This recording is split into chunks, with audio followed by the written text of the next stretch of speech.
আসসালামু আলাইকুম রহমতুল্লাহ। আমাদের মিজানুর রহমান আজহারির তাফসিরে যাওয়া হচ্ছে। মানুষ পঙ্গপালের মতো ছুটছে, কয়েক কিলোমিটার দূর থেকে রাস্তার এই অবস্থা। পঙ্গপালের মতো মানুষ ছুটতেছে মিজানুর রহমান আজহারির তাফসিরে, যেটা বলা যায় একেবারে মিরাক্কেল। ইটস মিরাক্কেল বলতে পারেন। কঠিন অবস্থা। সুবহানাল্লাহ, সুবহানাল্লাহ।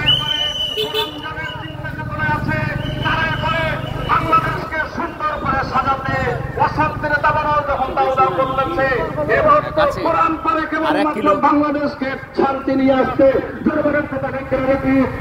সুতরাং আমরা চাই বাংলাদেশে এমন কতগুলো ব্যক্তি যাবে